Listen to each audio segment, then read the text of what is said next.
Hello मनवा lovers, I am your sunshine explainer. और आज का मनवा एक लड़की के बारे में है जो रिबॉर्न हुई है, यानी कि उसका दूसरा जन्म हुआ है। और उसके पहले जन्म में वो एक नॉर्मल लड़की थी, एक हाई स्कूल की।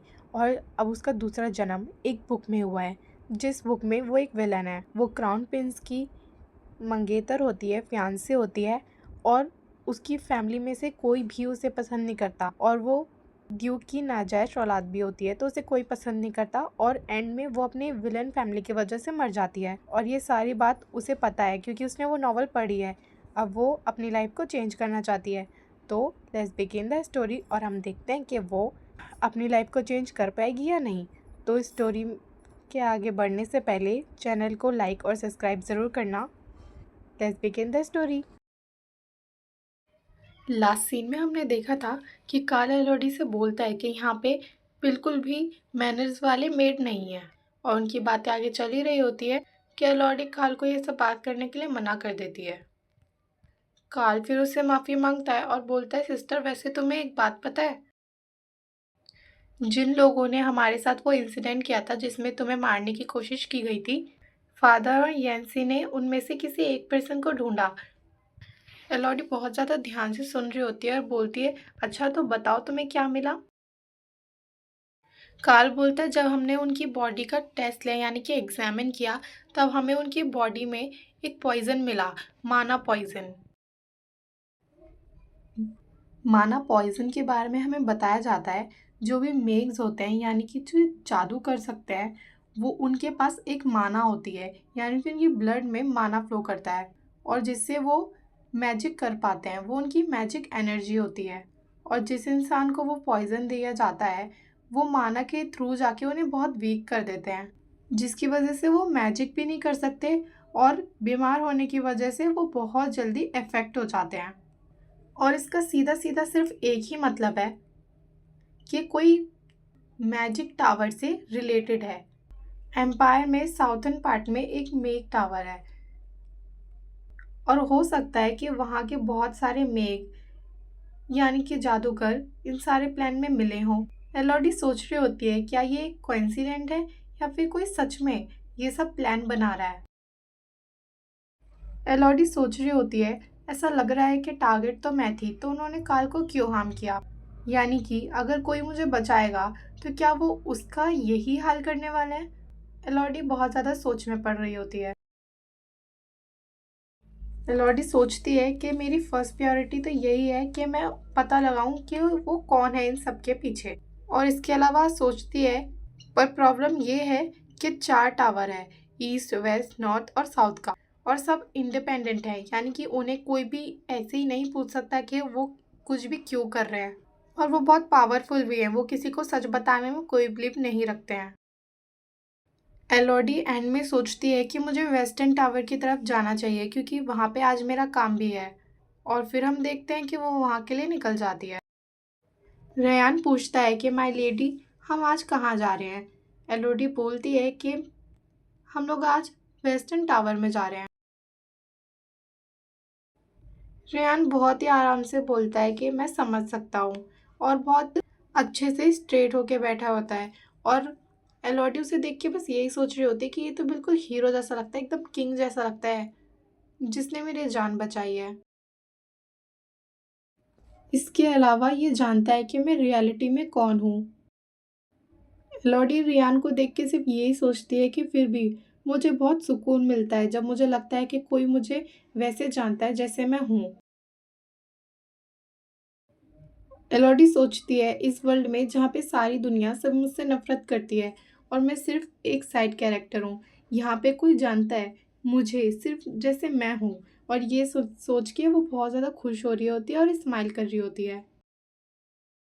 और देखा जाए तो ये सच भी है, रियलिटी में भी दुनिया ऐसी ही होती है। हर कोई हमसे अच्छे से बात नहीं कर सकता, हमसे प्यार नहीं कर सकता, इसलिए हमें भी किसी पे जान निछावर नहीं करनी चाहिए। सो ये मेरी एक पीस ऑफ एडवाइस है, एज अ अपनी बड़ी दीदी समझ लो, एक्सपीरियंस है इसलिए बता रही हूँ गाइज। और हाँ, चैनल को लाइक और सब्सक्राइब करना बिल्कुल मत भूलना। एंड सो सो सॉरी कि मैं इतने टाइम से वीडियोस नहीं डाल पा रही थी, बट मैं आपसे डेली डालूंगी। Thank you so much. Elodie तभी रेयान से पूछती है, क्या तुम्हारी कंपनी में कभी ऐसा हुआ है कि तुम किसी पर्सन को ट्रैक करो, यानी कि उसका पीछा करो और देखो कि वो कहाँ उठता बैठता है? तो रेयान बोलता है, ये डिपेंड करता है उस इंसान पर।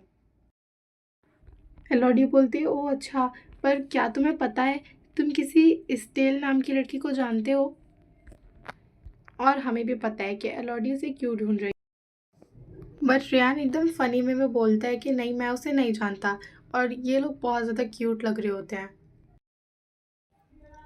एलोडी रेयान को बहुत ज़्यादा ध्यान से देख के ये सोच रही होती है कि इसे स्टेल के बारे में नहीं पता। इसका मतलब ये कोई कोई दूसरी सोल नहीं है जो अनदर वर्ल्ड से आई हो। ये शायद इस नॉवल के ही एक कैरेक्टर है, इसलिए इसे नहीं पता। बट बाय द वे एलोडी इतना देखेगी उसे तो वो तो प्यार में पड़ ही जाएगा। वो तो वैसे ही प्यार में लट्टू है एलोडी के।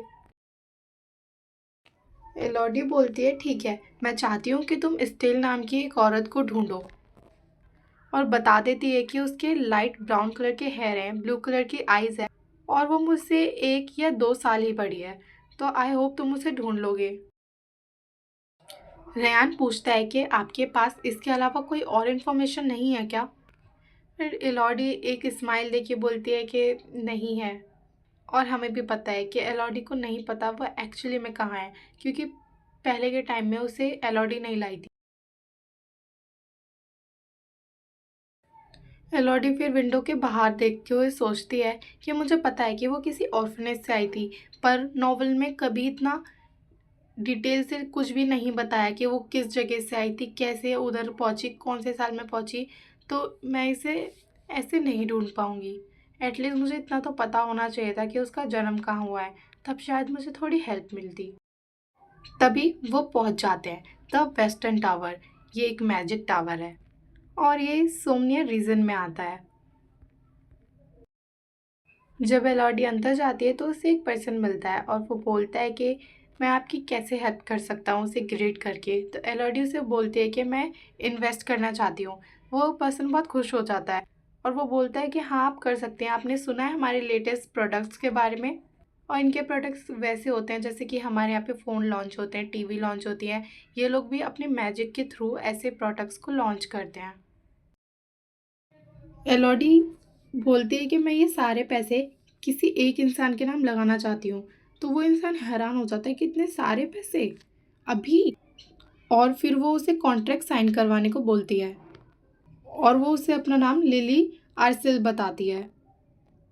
और वो पर्सन बहुत शॉक हो रहा होता है और उसे बोलता है, क्या तुम लिली आर्सेल हो? फिर एलोडी बोलते है कि हाँ, चलो अब बाय। और जाने लगती है। पीछे से वो आदमी बोल रहा था, प्लीज़ प्लीज़ रुको। पर एलोडी तो अपना खुश मस्त होके चल रही होती है और वो खुश हो रही होती है कि ये फ़ायदा तो है मैजिक वर्ल्ड में रहने का।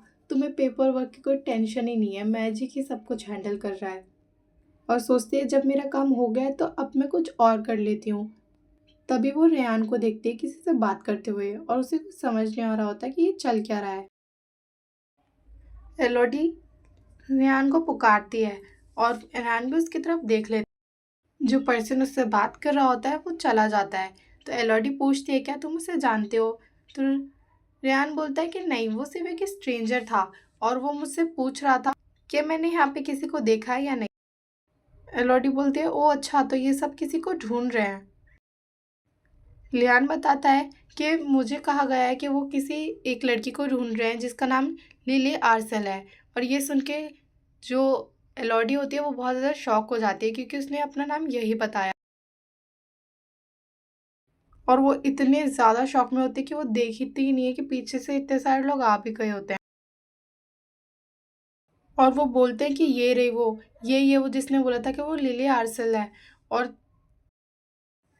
तभी रेयान लिली के पीछे आके बोलता है कि मुझे अपना कमांड बताओ, मुझे बताओ कि मैं आपकी कैसे हेल्प करूँ हमारी।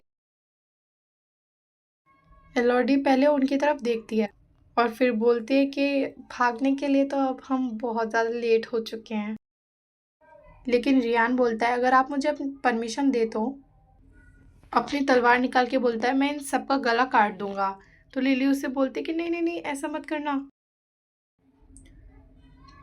तलवार देख के वहाँ पे वहाँ का जो एक मेघ होता है वो बोलते हैं मुझे माफ़ कर दीजिए, लेकिन जैसा आप समझ रहे हो ऐसा बिल्कुल नहीं है। हम तो सिर्फ आपको अपने गेस्ट रूम में ले जाके कुछ बात करना चाहते हैं। और वो पर्सन बताता है कि जो इस टावर के जो मास्टर हैं वो चाहते हैं एलओडी से मिलना। और ये सुन के एलओडी बहुत ज़्यादा शॉक में होती है। उसे बिल्कुल बिलीव ही नहीं हो रहा था कि कोई मेघ उससे मिलने को चाहता है। एलओडी बोलती है क्या वो मास्टर मुझसे मिलना चाहता है? तो वो मेघ बोलता है कि हाँ माय लेडी, अगर आप हमारे साथ चलेंगी तो मैं आपको उनसे डायरेक्टली मिलवा सकता हूँ। एलओडी सोच रही होती है कि मास्टर मुझसे क्यों मिलना चाहता है, और एलओडी उन्हें देख के तो वो समझ नहीं पा रही होती है। वो बहुत अजीब लग रहे होते हैं एलओडी को। एलओडी सोचती है कि इन्हें तो अभी तक पता ही नहीं है कि मेरी फैमिली क्या है, क्या ये मुझे कोई अमीर घराने की समझ रहे हैं।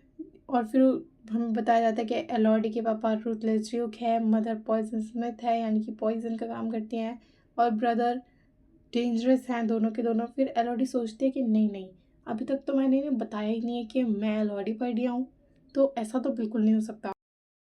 वो मेग एलओडी को बोल रहा होता है कि चलो मास्टर को वेट मत करवाओ। तभी एलोडी बोलती है तुम्हें क्या लगता है कि मैं कोई बेवकूफ़ सी नादान सी लड़की हूँ जिसे तुम्हारे मास्टर ने बुलाया और मैं चली? ये कोई तरीका है किसी को एड्रेस करने का इतने डिसरिस्पेक्ट से? और वो मेग डरने लग जाता है। वो बोलता है ये मेरा इंटेंशन। तभी हमें रियान को दिखाया जाता है जो कि इतना डेड स्टेयर दे रहा होता है कि ऐसा लग रहा था कि आज ये मार के इन्हें ख़त्म ही कर देगा। और वो बोलता है कि मुझे माफ़ कीजिए लेडी, प्लीज़ आप चलिए अब। लॉडी बोलती है ठीक है, देखते हैं कि मास्टर क्या बोलना चाहते हैं। और ये बोल के वो निकल जाती है उनसे मिलने के लिए। ये लोग टॉप वेस्टर्न टावर पे होते हैं और आसपास की चीज़ें दिखाई जाती है, और इन्हें दिखाया जाता है जो कि अकेले बैठे होते हैं। ये मास्टर का वेट कर रहे होते हैं। लॉडी मन में सोचती है इससे तो बढ़िया मैं आती ही नहीं यहाँ पे। तभी जो रयान होता है वो एलोडी को बोलता है कि आप यहाँ पे जो भी चीज़ें खाने के लिए दी गई हैं उन्हें मत लीजिए, अगर इनमें पॉइजन हुआ तो। बट बहुत लेट हो चुका था। एलोडी ने तो पहले ही खा लिया था गाइज, और वो आराम से उन्हें नॉम नॉम करके खा रही होती है। बाय द वे वो बहुत ज़्यादा क्यूट लग रही होती है, वो बहुत क्यूट ही तो है। और एलोडी रियान को खुश होकर बोल रही होती है कि इसमें पॉइजन नहीं है, मुझे पता है। रियान थोड़ा टेंशन में थोड़ा हैरान होकर सोचता है और बोलता है कि वैसे भी आपके लिए सेम ही है। लॉडी रेयान के पीछे पड़ रही होती है कि तुम भी खा के देखो बहुत टेस्टी है, बट रेयान मना कर रहा होता है और बोल रहा होता है कि दोनों में से किसी एक पर्सन को तो जिम्मेदारी लेनी होगी माय लेडी। अगर आप मुझे फोर्स करेंगे तो मैं अपनी ड्यूटी सही से नहीं निभा पाऊंगा। और उसे लगता है लॉडी मान नहीं रही है, तो वो इवन बेग करने के लिए भी तैयार हो जाता है। बोलता है कि please I am begging you. तभी एलोडी की नज़र पड़ती है एक क्यूट से सुंदर से एकदम प्यारे से बच्चे पे। तभी एलोडी उससे पूछती है हेलो सीटी, क्या तुम खो चुके हो? लेकिन वो बच्चा तो बहुत ज़्यादा शॉक में लग रहा होता है और वो एकदम शॉक में उसको देख रहा होता है। आज की वीडियो के लिए इतना ही। पसंद आए तो लाइक करना, सब्सक्राइब करना, और हाँ ये मेरा इंस्टाग्राम चैनल है, इसको फॉलो ज़रूर करना, क्योंकि आप लोग मुझे इतना सपोर्ट करते हो। मुझे बहुत अच्छा लगेगा अगर आप मैं इंस्टाग्राम पे भी आपको देख पाऊँगी, और मैं आपको पर्सनली भी मानवास रिकमेंड कर सकती हूँ। तो जल्दी जाओ और मुझे फॉलो करना ताकि हम लोग और भी ज़्यादा क्लोज आ सकें। Okay, bye bye.